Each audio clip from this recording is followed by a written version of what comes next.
It's late evening, and as you're strolling leisurely on your way home, you come across a crying man sitting on the side of the street. Being the sensitive and responsible, gentle person you are, you can't just pass this poor man by. The stranger looks up. You try to meet his gaze, but there isn't one. He simply doesn't have eyes. Under his eyelids, you can see only a black void and a thin stream of tears sliding down his cheeks. Are you dreaming? Is this a nightmare? How realistic is this situation? And can a person really cry without eyes? But before we unveil this horrifying secret, let's look at why our eyeballs become wet in the first place when we experience different things like joy and sadness.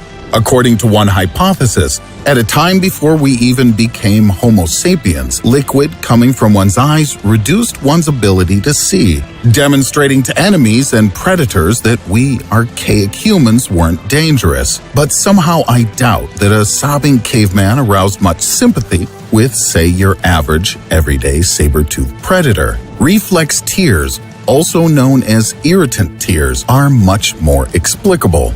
They come to one's eyes when a stimulus appears, such as, obviously, an irritant. They appear when, for example, you cut an onion or sit close to a fire and the smoke gets in your eyes. In such a case, the sensory nerves in the cornea notice a foreign object in your eye and report this to the brain. In turn, the large hemispheres of gray matter in your skull send a signal back, commanding the interlopers and invaders to be immediately rinsed off with moisture and washed out and away. The second most common cause of tears is emotions. When a strong feeling such as pain, happiness, or fear overwhelms you, the brain reacts to the stress by activating the lacrimal glands. Those are the glands that pump out the tears, the eye's waterworks, as it were. Fascinatingly, the composition of the tear fluid varies depending on the cause of the cry.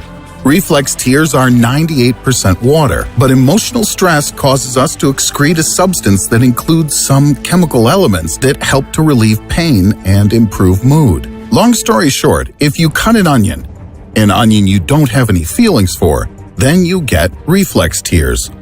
But if you are a fruitarian and genuinely pity the poor vegetable, then those are emotion tears running down your cheeks. However, if crying for adults is a way to wash tiny invading substances out of their eyes or to express their feelings, for babies it's an entire language, and each one of them has its own. An international group of researchers from the University of Würzburg came to the conclusion that the cry of a baby is directly dependent on the type of language that the mother uses. If the mother uses a tonic form of speech where the stress in words is shown by an increase in tone, then the cry of her baby will be rather diverse in sound frequencies. And on the contrary, if the mother speaks in an atonic or monotonic form, where all of the syllables in words are spoken at the same frequency, then her baby will cry more steadily. Fortunately, after a period of time, we start using human speech instead of tears and crying to request that our parents feed us, whereupon we then only cry on specific occasions and for very particular reasons. For example, crying from happiness when a new riddle episode is released. There is a difference in how long you may cry, depending upon the level of your emotional attachment to my show, and also depending upon your gender, as some Dutch researchers documented not so long ago. To wit, a team of scientists from Tilburg University in the Netherlands determined the average duration of a good cry. For this, they had to get 5,000 intrepid men to weep. These courageous fathers, sons, uncles, and grandpas emotionally sacrificing themselves for the sake of science. According to the results, guys cease crying much faster than girls. 65% of men return to baseline in about 5 minutes, with longer crying spells associated with intense fear, humiliation, and disappointment. As for the fairer sex, the most common cause for a woman to cry is helplessness or happiness, with only 40% returning to a normal emotional state after 5 minutes. But to recover from a very strong negative emotion like guilt, fear, or humiliation, the females of our species need up to 15 minutes. And there were a few subjects of both sexes who shed tears for over half an hour. Luckily, after a while, any crying jag will end. They don't go on forever. Thank goodness, or we might create whole rivers out of our tears. But before you get the bright idea of traveling to the Sahara Desert and trying to humidify that parched wilderness with your waterworks, let's figure out first if such a thing is even possible. Lucky for us, some students at the University of Leicester in England decided to find out if it would be possible for all humans on Earth to weep a river and fill an Olympic-sized swimming pool. Replication of the smallest river in the USA was decided upon as a goal for the research. It's called the Roe River, and it's just about 200 feet or 61 meters in length. The average volume of a single cry is 6 microliters, and a standard Olympic-sized pool holds 2.5 million liters of water. So, if every inhabitant of the planet captured just 55 of their tears and dropped them in, it actually would be enough to fill the pool. Draining the pool would create a river somewhat like the Roe.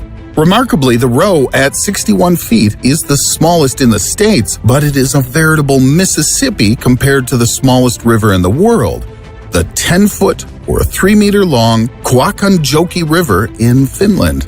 So I guess Justin Timberlake really knew what he was talking about when he sang Cry Me a River. So, unfortunately, if you want to swim in the tears of your enemies, this can only be done metaphorically. But back to where we started, crying in the absence of eyes, yes, can literally be accomplished. After all, the organs which give us sight and those that shed tears are not actually connected to each other. They're just really close. As previously mentioned, tears come from the special lacrimal glands in the corner or right next to the eye. As long as they're not damaged, you can cry as much as you want with or without eyes. Only those people whose lacrimal glands are damaged can't cry. The difference for people who have no eyes, they only cry for emotional reasons, so their tears are the more sincere. But you might wonder, is the opposite situation possible? By this I mean, can a person with eyes cry, but without any tears? In fact, there are people who cry completely dry while experiencing incredible agony, pain, and misery. This phenomenon is called xerophthalmia, a disorder involving a painful drying of the cornea. This terrible disease isn't new and has been well studied by doctors. It appears due to chemical burns, infections, and hypovitaminosis, specifically a lack of vitamin A. Children suffering from nutritional deficiencies are hurt the most with this condition, with about 250,000 cases of childhood blindness still being recorded each year in developing countries. If an outwardly completely healthy adult person began to cry but his eyes remained dry, you'd better take him or her to the hospital. Xerophthalmia is one of the main signs of the infamous Sjogren's syndrome, a terrible disease which has no known cure. The disease damages connective tissues and destroys the salivary and lacrimal glands. A person affected by this disease suffers from excruciating eye pain and has difficulty speaking or even chewing food.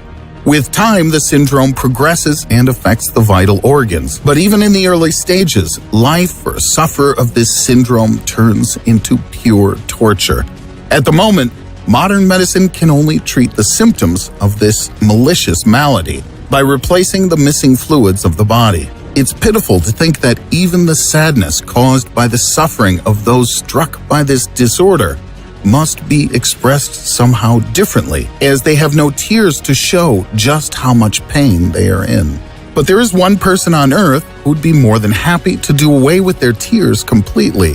This is because when this person cries, solid crystals form in their eyes. And no, we're not talking about Chuck Norris, who, if he cries at all, probably weeps tears of hot lava. We're actually talking about one Laura Pons, a simple primary school teacher from Brazil.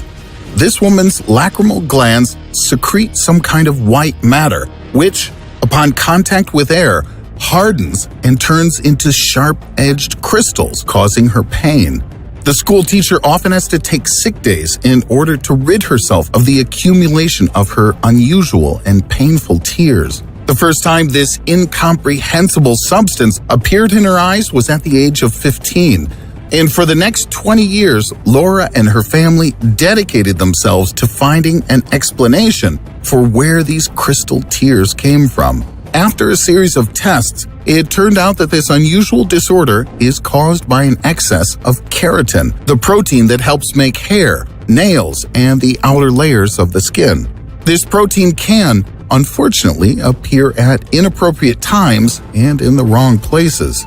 Under normal conditions, when a human is attacked by bacterial parasites, they get into a fight with a special substance called mucin. But in Laura's case, this doesn't happen, and so her body created a second line of protection. Her cornea secretes keratin, which, when mixed with other substances, turns into tiny little hard and sharp crystals.